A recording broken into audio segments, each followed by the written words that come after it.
Hi, in this tutorial I'd like to describe a method for creating a material um, that gives you this sort of effect where what I have here is a piece of geometry with a bunch of end particles inside, and what we're seeing, let me turn off the fan here. What we're seeing is sort of a fall off of visibility within the bag, the sort of cell bag here. Now, we described this in class at one point, depending on when you're listening to this.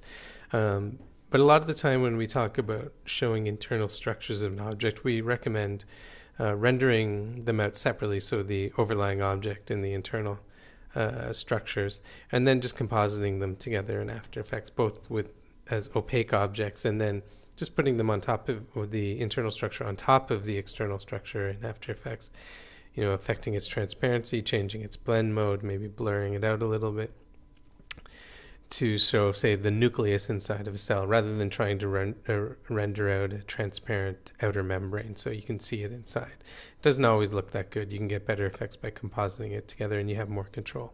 However, there are some instances where you want a sort of more subtlety, like in this case where it looks like this bag is filled with some sort of fluid, and it's affecting your ability to view the deep objects within it. So let me show you how we set this up. So this is a scene in which there's an end mesh that is being deformed by a bunch of end particles growing inside, and I'm not going to talk about how to set that up in this tutorial. I just want to talk about the shader. So let's just do a quick render, see what we've got here.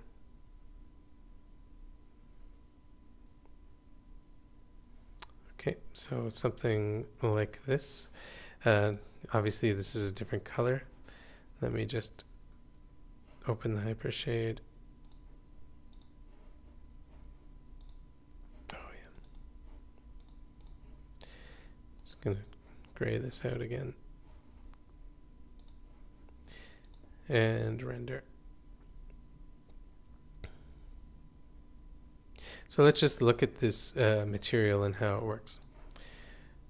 So we're going to end up with something like this, but let's just build it from scratch.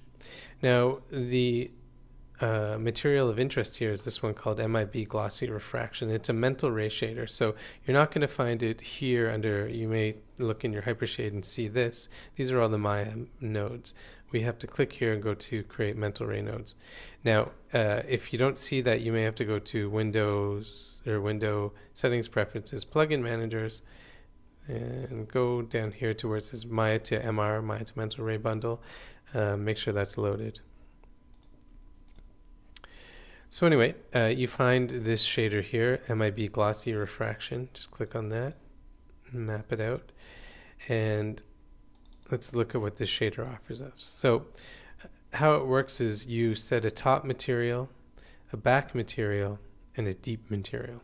So the top and the back control the appearance of the surface of the bag, sort of the object. And the deep material is kind of the milky interior.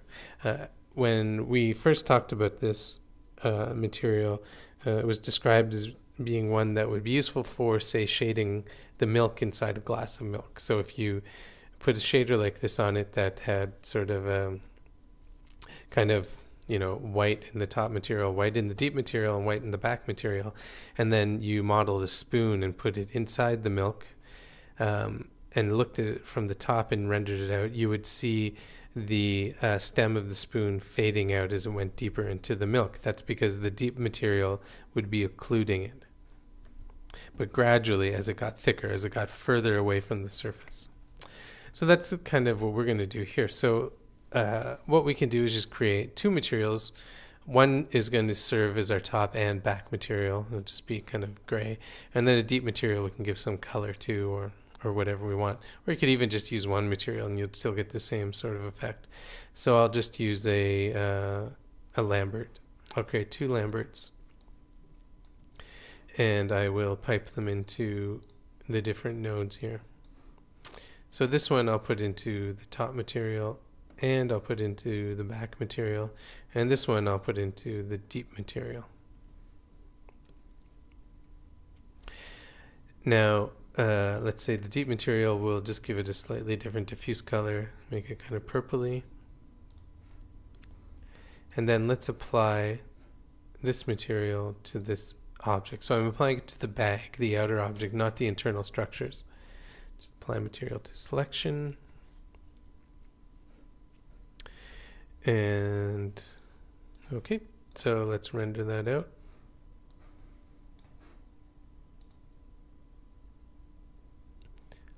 So we're rendering this with mental ray. So now you can see all it looks like really is sort of a gossamer-like bag. So there is some transparency, and but it's obviously in front of these cells, but there's no feeling of fall off within them. So let's look at the shader and see what it offers us to control that. Now, there's a lot of stuff in here, and I'm not going to worry about most of it, because what we're really interested in is this max distance and fall off. So if we look here at the scale, this thing is maybe 8 units across. So it's those units that we're interested in. So if we look at this max distance, so that will be the max sort of max distance that the material will be transparent, or at least translucent sort of. And this distance is measured from the surface of this bag inwards. So kind of reverse the normals. So if say we change this to 4 and render it out. I'll just render out the middle section here. So you're starting to see the objects that are further away from the surface are becoming a little less apparent. And so we can continue to change that. And let's just save that image. Change this max distance to 3.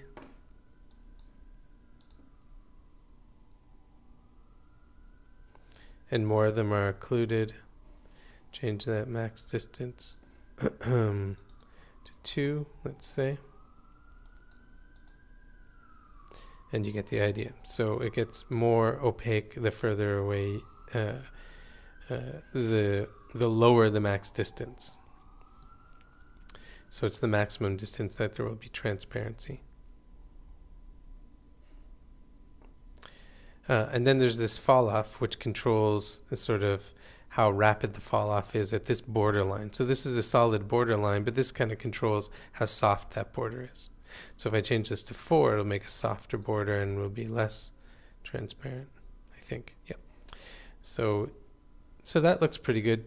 I think it could even come in a little closer.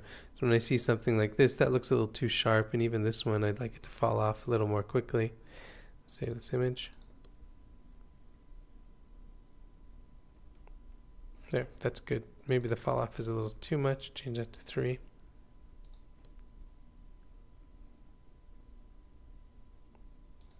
So something like that, we can just compare.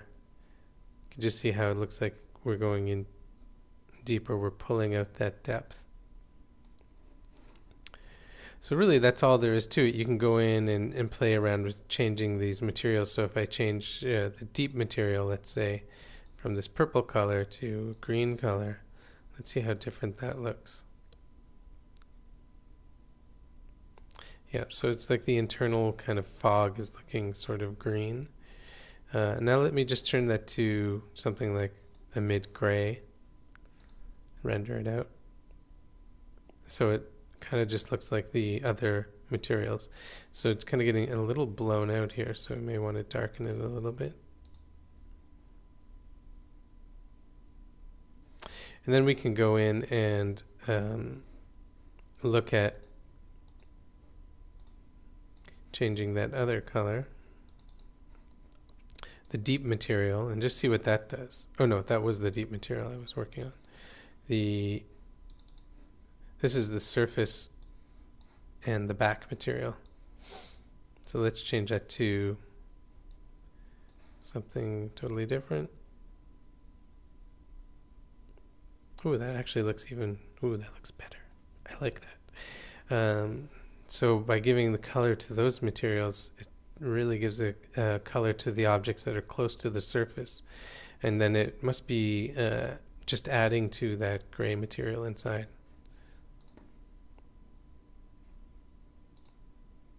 So let me just render that out fully.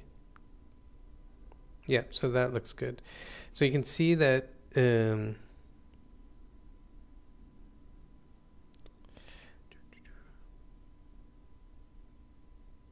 so it seems like we're getting that kind of sort of an adding that color here, and that purple color that's coming through is actually the color of the cells originally, but when they get close to the surface, they're taking on that kind of orangey color. So, and when we fall into shadow, you're seeing less of that. So you're seeing that purpley color a little bit more. But anyway, it's a really nice effect that I think would be difficult to composite. You'd have to composite it at a depth channel for the cells themselves, which is would require a bit of a workaround to do it for particles, because you can't directly render a depth for these particles, as far as I know. But anyway, this is built in this way and it looks really good. So you may find some use for that in your projects, and I hope you have a chance to experiment with it. Thanks.